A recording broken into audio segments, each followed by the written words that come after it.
Share on Pinterest. Severe hydration is a medical emergency. It's important to know how to recognize this advanced state of dehydration and know what to do. You may need intravenous fluids in an emergency room and other treatments to avoid organ damage and other health complications if you experience severe dehydration. Children, older adults, and those who are pregnant are especially susceptible to serious health problems related to severe dehydration. Let's take a look. Dehydration. Define the body is in a state of dehydration when fluid levels drop to a point at which organs and bodily functions, such as circulation and respiration, can't function normally. It occurs when the body loses more fluids than it takes in. You can usually remedy mild dehydration by drinking water or drinks packed with electrolytes. Causes of severe dehydration: heat. Excessive sweating due to extreme temperature exposure, such as being active in hot weather or spending too much time in a sauna, may cause dehydration. Illness. An illness that triggers bouts of diarrhea or vomiting can also rob the body of fluids in a short amount of time. If you're vomiting or have diarrhea and you can't keep down replenishing fluids, mild dehydration can progress into severe dehydration. Not drinking enough or often enough. You can also become dehydrated by not drinking enough to keep up with typical fluid loss. Medications. If you take certain medications, such as diuretics for high blood pressure, fluid loss may be quicker. If you don't notice the early signs of dehydration or you don't rehydrate soon enough, you can move from being mildly to severely dehydrated. Severe dehydration symptoms and effects. Symptoms of severe dehydration include thirst. You may think that feeling thirsty is the first indication that you may become dehydrated. The reverse is usually true. Your body starts to feel thirsty after dehydration has already started. Peeing less. In addition to feeling thirstier than usual, the signs of dehydration include less frequent urination and darker colored urine. Not peeing. If you're not urinating at all, it's likely you're severely dehydrated and should get immediate medical attention. Not sweating. Without enough fluids to function normally, your body can start to overheat, which can quickly lead to heat-related illnesses, such as heat stroke and heat exhaustion, headache and dizziness.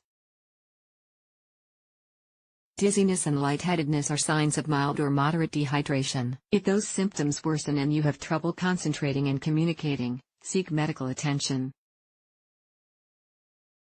Poor skin turgor.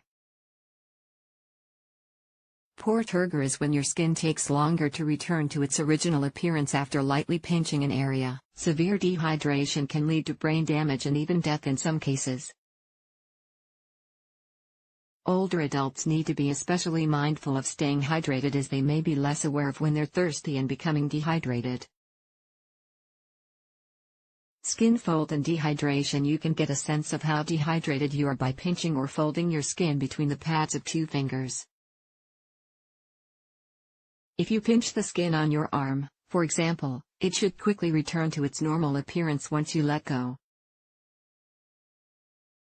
The term for this kind of skin elasticity is turgor. If the skin appears to tent or sticks together under the surface, it's usually a sign that you're severely dehydrated. Severe dehydration signs in children and very young children. Severe dehydration may be the case when they have no tears accompany crying. Signs of lethargy, diapers for longer than usual, cold, clammy limbs. Serious health consequences can happen fast in children if severe dehydration isn't treated quickly.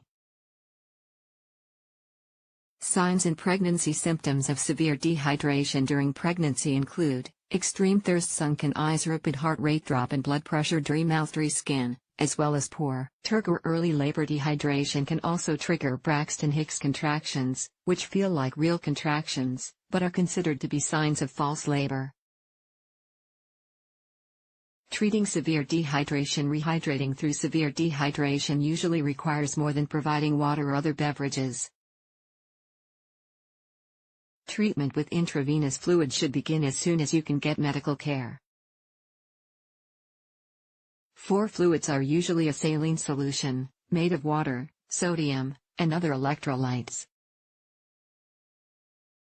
By getting fluids through in 4 rather than by drinking them, your body can absorb them more quickly and recover faster. While in the hospital, your blood pressure and heart rate will probably be monitored to make sure they return to normal as your body recovers. You'll also be encouraged to drink water or other hydrating beverages, too. For children, while sport drinks do contain a lot of added sugar, they also contain water and important electrolytes, such as sodium and potassium. A diluted sports drink, 1 part sports drink to 1 part water, may be helpful for children. Try giving very young children diluted sports drinks or water a teaspoon at a time. If swallowing is difficult, try using a syringe. This can help keep fluid levels in a healthy range after mild dehydration or for rehydration treatment. When you're pregnant, you can also rehydrate with water or sports drinks. If you feel nauseated in the morning or any time of day, try to find a time when you are feeling better to get your fluids down. Beverages and hydration good drinks for rehydrating along with water and certain electrolyte sports drinks, soup, milk, and natural fruit juices all count as rehydrating beverages. Drinks to avoid: keep in mind that not all beverages help with rehydration.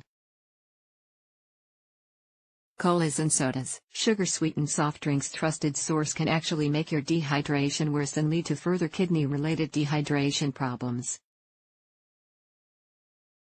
Alcohol, including beer. As refreshing as a cold beer might sound when you're exceptionally thirsty, you should avoid alcohol if you're trying to rehydrate. Caffeinated drinks. Caffeinated and alcoholic beverages act as diuretics, causing you to urinate more than usual and increasing your fluid loss compared to your fluid intake. This includes coffee, black tea, green tea, and energy drinks.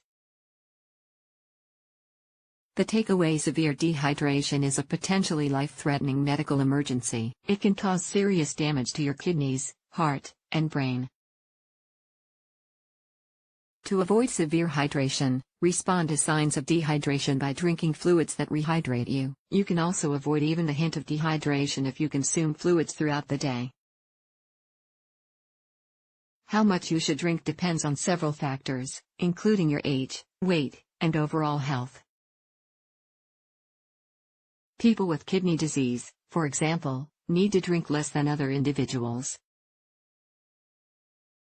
People who are physically active need to drink more than others. If you're not sure, talk to your doctor. You can also do a quick check by looking at the color of your urine. If you're peeing regularly each day and the color is almost transparent, you're probably well hydrated.